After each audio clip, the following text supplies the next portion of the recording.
ধ্বংস হয়েছিল যখন আরএসএস রাষ্ট্র ক্ষমতায় ছিল না, সেইটা ভেঙে এইটা তো আমাদের একটা টক্কর নেওয়ার ব্যাপার না, জি তুমি বেটা ভেঙেছো আমি তো করে দেখাবোই, তাই তো? তো সেই ক্ষমতাটাও তো আপনার থাকতে হবে।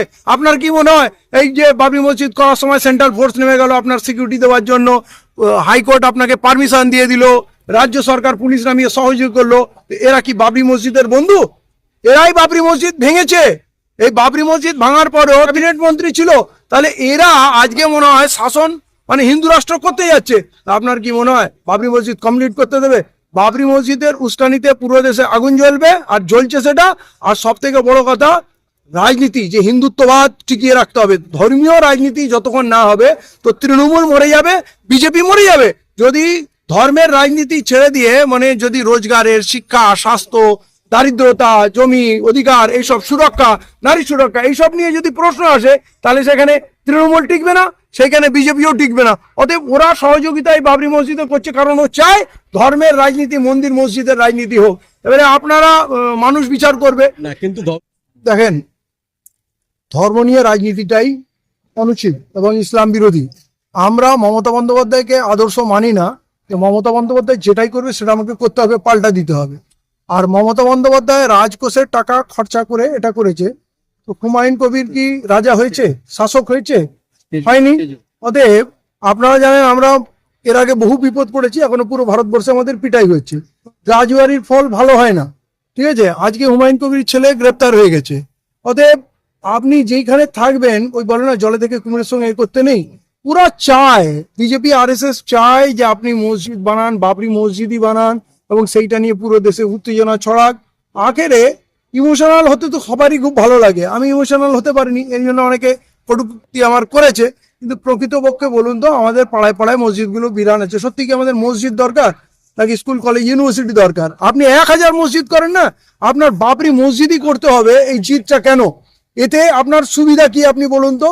এতে সুবিধাই একটা হলো, পাড়ার মসজিদগুলো করার জন্য ওই স্কুটি লাগিয়ে, অটো লাগিয়ে, মাইক লিখে বলতে হয় এক বস্তা সিমেন্ট দিয়ে দাও, একটু রড দিয়ে দাও, একটু টাইল দিয়ে দাও, তোমার জান্নাতে ঘর হবে, ভিক্ষা করে বেড়াতে হয়। বছর বছর মসজিদ কমপ্লিট হচ্ছে না। আর এখানে মসজিদ হওয়ার আগে শত শত কোটি টাকা, লক্ষ লক্ষ কোটি কোটি ইট হয়ে গেল। তো বাবরি মসজিদের মজা আপনি খুব ভালো করে টের পাচ্ছেন, কিন্তু মজার রেজাল্ট কি হবে সেইটা তো সময় বলবে। এটা আপনাদের একটা নতুন, আমাদের সকলের জন্য নতুন এক্সপিরিয়েন্স। কিন্তু এই আবেগটা ধরে রাজত্ব কায়েম যদি হয়ে যায় তাহলে তো খুব ভালো কথা, কিন্তু সেইটার আমি কোনো চিহ্ন মাত্র দেখছি না। উনি যে কথাগুলো বলছেন, কখনো বলছেন বিজেপিকে পাওয়ারে আনবো, কখনো বলছেন আমাকে 90টা সিট দাও তবে মসজিদ বউ। তো প্রথমেই সব কথা খুলে বলতে হতো যে আগে আমাকে 90টা সিট, তাহলে 90 সিট যখন দরকার 90টা সিট আপনি জিতে নিন, তারপরে মসজিদ করুন। এখন শর্ত আপনি চাপাচ্ছেন, এই শর্তগুলো কিন্তু মসজিদের শর্তের সঙ্গে ম্যাচ করছে না। আপনি মসজিদের সঙ্গে এবারে রাজনীতিকে জুড়ছেন, সওদাবাজি হয়ে যাচ্ছে। এইটা আকাঙ্ক্ষিত নয়। মসজিদ অন্যায় হয়েছে, তার জন্য আমরা কংগ্রেসকে আজও খুশি, আরএসএস কে খুশি, এবং এরা যে সবাই আমাদের বড় আঘাত দিয়েছে, সিনায় আমাদের বহুত চোট আছে। আমি বাবরি মসজিদ করার পক্ষে, কিন্তু আমি বলবো যেদিন আমাদের ক্ষমতা হবে, দম হবে, ওই জায়গায় ওই স্পটে গিয়ে আবার মসজিদ বানাবো। আপনার রাজত্ব ছিল, মসজিদ বানিয়েছেন, আপনার রাজত্ব চলে গেছে, আপনার মসজিদ ভেঙে গেছে। শুধু বাবরি মসজিদ ভেঙেছে কি? কাটরা মসজিদ ভাঙেনি, আদিনা মসজিদ ভাঙেনি, তো আপনার ব্যথা শুধু বাবরি মসজিদকে নিয়ে কেন? না, কাটরা মসজিদ ভাঙেনি, কাটরা মসজিদ একটা ঘটনা ঘটে, ভূমিকম্প পড়ে গেছে, তো আমি নামাজ কেন পড়বো না, রিপেয়ার কেন করবো না? কি আমরা কি মমতা বন্দ্যোপাধ্যায়ের মহাকাল মন্দিরকে সমর্থন করেছি, নাকি ওই জগন্নাথ মন্দিরকে সমর্থন করেছি?